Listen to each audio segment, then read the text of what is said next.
Bayangin deh, kita semua pernah terluka. Luka yang sederhana, hati tersakiti karena ucapan orang tua, diremehkan di tempat kerja, atau bahkan hanya karena salah paham kecil. Tapi alih-alih mendapat pelukan atau pengakuan, apa yang sering kita dapatkan? Dalil ayat ceramah singkat yang dilemparkan begitu saja ke wajah kita. Seolah-olah luka pribadi bisa langsung sembuh hanya dengan satu kalimat yang mengutip surga dan neraka. Masalahnya, hati manusia tidak bekerja seperti mesin. Luka tidak hilang hanya karena kita disuruh sabar. Luka tidak reda hanya karena kita diingatkan pahala. Luka justru semakin dalam kalau kita merasa suara kita dipotong dengan bahasa agama. Dan yang lebih ironis lagi, pola ini ternyata bukan cuma terjadi di rumah atau lingkaran kecil keluarga. Ya, merembes ke panggung politik, ke ruang birokrasi, bahkan ke media. Agama yang seharusnya menjadi sumber penghiburan dan kekuatan batin, berubah fungsi, jadi tameng, jadi alat untuk menutup kritik. Mau sampai kapan kita harus menerima pola ini? Sampai kapan kita membiarkan agama dijadikan perisai? Bukan ruang penyembuhan. Gue mau cerita, gue lahir dan gede di keluarga yang tradisinya kental banget sama pesantren. Dari kecil, gue udah dicekokin kalau ilmu agama itu segalanya. Kedengarannya sih mulia. Tapi ironisnya, justru di dalam rumah itu, gue sering dimaki, dibilang anak setan, anak durhaka, anak nggak guna. Kata-kata itu nancep, bikin luka yang nggak gampang hilang sampai sekarang. Sekarang gue udah bisa mandiri, bahkan ikut biayain kebutuhan orang tua. Tapi anehnya, sindiran itu masih ada. Bedanya, sekarang mereka lebih pinter ngebungkusnya. Dalil dipakai buat nutupin, ayat dijadiin tameng. Jadi tiap kali gue ngomongin luka gue, malah mental balik kena ceramah. Contoh paling sering, pas gue sindir balik dengan jujur, kalau gue sakit hati, jawabannya selalu sama. Itu aib, jangan dibicarain. Atau biarin aja, nanti jadi pahala.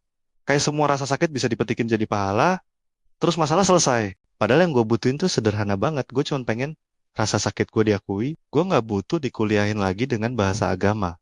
Apalagi dihakimi. Gue cuma pengen ada yang bilang, ya dulu kita salah, maaf. Sesimpel itu. Tapi nyatanya nggak pernah ada. Yang ada, gue malah makin terjepit.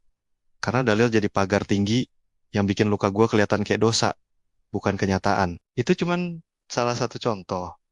Penggunaan agama di dalam keluarga, kita bergeser sedikit ke daerah politik, gue ngelihat pola ini bukan cuma di rumah, tapi juga di level negara. Contohnya, mantan Menteri Keuangan Sri Mulyani pernah ngomong, dikutip dari Kompas, membayar pajak sama mulianya dengan membayar zakat, kedengarannya manis, kayak ngajak orang taat pajak dengan bahasa religius. Tapi kalau dipikir-pikir, ini problematik banget. Zakat itu ibadah personal, pajak itu kewajiban negara. Dua hal beda ranah. Tapi kenapa dicampur? Karena kalau udah bawa-bawa dalil, kritik jadi susah. Orang yang nggak setuju sama pajak bisa langsung dicap nggak religius. Padahal harusnya diskusi tentang pajak pakai logika, ekonomi, dan hukum, bukan dalil. Kasus yang lebih parah malah terjadi di ranah haji. Tahun 2024, KPK mulai nyelidikin dugaan korupsi kuota haji yang nyeret nama mantan Menteri Agama, Yakut Cholil, Koumas. Tambahan kuota 20.000 jamaah itu katanya nggak sesuai aturan. Ada dugaan travel nakal dan aliran dana mencurigakan. Dikutip dari Tirto dan Hukum Online, publik rame nuntut transparansi. Tapi ironisnya, ada suara yang nyuruh diem aja. Sudahlah, jangan diangkat, itu aib. Lah, gimana ceritanya duit rakyat, dana ibadah, bisa dianggap cuma sekadar aib? Kalau kita lihat lagi, ini bukan sekali dua kali. Kasus First Travel di 2017 yang dilaporkan Detik dan Tempo bikin ribuan calon jamaah haji dan umroh ketipu miliaran rupiah. Mereka udah bayar tapi gagal berangkat. Semua berlindung di balik narasi agama, janji surga, janji pahala. Tapi ujung-ujungnya duit hilang. Publik kecewa. Tapi lagi-lagi isu ini ditutup-tutupin dengan alasan jangan jelek-jelekin Islam. Padahal jelas-jelas penipuan. Fenomena kayak gini makin jelas juga di media sosial. Gue sering nemu konten di TikTok atau Instagram yang bilang bayar pajak itu sama kayak sedekah negara atau ikhlas berangkat haji walau ngantri, Allah pasti ganti pahala. Narasinya manis, tapi menyesatkan karena di balik dalih religius ada sistem yang nggak transparan, ada duit rakyat yang nggak jelas larinya. Dalih agama lagi dipakai buat nutup masalah. Jadi jelas politisasi agama di negara ini udah jadi pola. Dari pajak, haji, sampai travel penipuan, semua selalu ada narasi dalil buat ngerem kritik. Agama yang harusnya jadi ruang penyembuhan dan inspirasi, malah dipelintir jadi tameng. Dan kalau terus-terusan kayak gini, jangan heran kalau makin banyak orang jadi skeptis sama agama. Bukan karena mereka benci Tuhannya, tapi karena mereka muak lihat agamanya dijadikan alat politik dan dagangan. Lo sadar nggak sih? Fenomena ini makin kelihatan jelas di medsos. Coba scroll TikTok, ada aja konten istri tersakiti yang isinya semua dibalut pakai ayat. Ada juga drama rumah tangga gagal, tapi tetap aja dibungkus dalil biar kelihatan kayak pembenaran. Lama-lama orang jadi muak, bro. Agama yang harusnya jadi inspirasi malah jatuh ke titik paling rendah.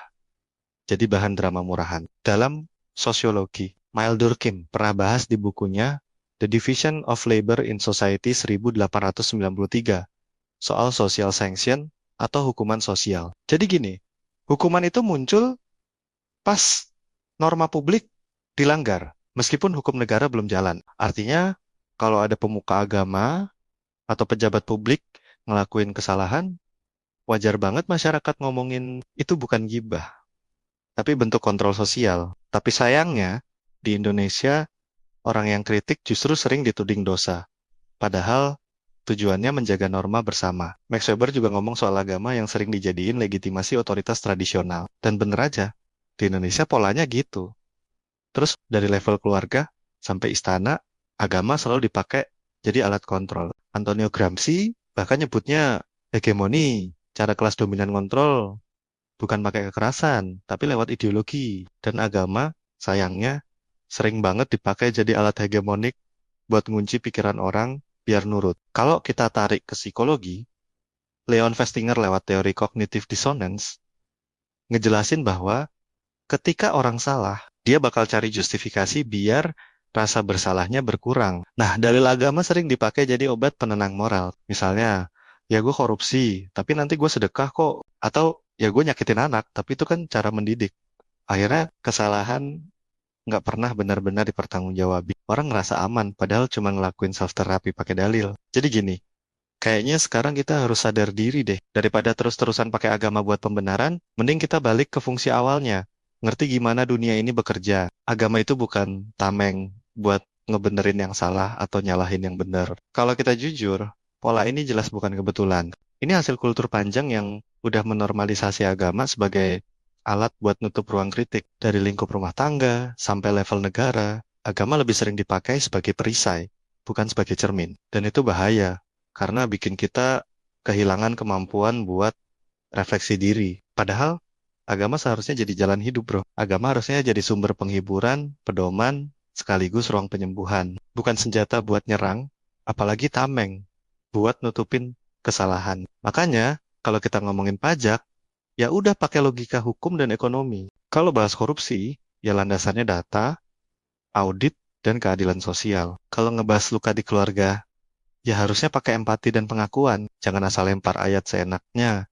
Karena itu malah bikin luka makin dalam, bukan sembuh. Jadi gini, pertanyaannya sekarang udah bukan lagi siapa yang paling religius. Pertanyaan yang jauh lebih penting adalah siapa yang paling jujur ngadepin luka, kesalahan, dan tanggung jawabnya. Karena percuma kelihatan alim kalau semua itu cuma topeng. Hanya dengan kejujuran, bukan dalil kosong.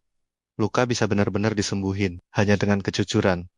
Bangsa ini bisa tumbuh sehat, bisa tumbuh waras. Dan kalau kita nggak mulai dari sekarang, ya siap-siap aja hidup dalam lingkaran pura-pura yang nggak ada ujungnya. Jadi kalau kita bicara tentang keadilan, bagaimana yang lemah kita bantu. Kalau dalam bahasa syariah itu yang disebut menggunakan zakat, wakaf. Pada dasarnya mereka yang mampu harus menggunakan kemampuannya, karena di dalam setiap rezeki dan harta yang kamu dapatkan ada hak orang lain. Bukan ustazah ya dalam hal ini. Tapi ini karena Menteri Keuangan juga dalam setiap rezeki Anda ada hak orang lain. Caranya hak orang lain itu diberikan, ada yang melalui zakat, ada yang melalui wakaf, ada yang melalui pajak. Dan pajak itu kembali kepada yang membutuhkan.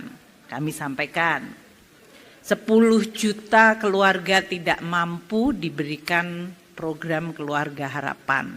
Bahkan diberikan tambahan sembako untuk 18 juta keluarga. UMKM yang belum mampu kita berikan akses tadi. Jadi itu adalah akses kapital. Dengan kita tahu kemampuan untuk membayarnya yang terbatas, maka diberikan subsidi terhadap beban biaya dananya.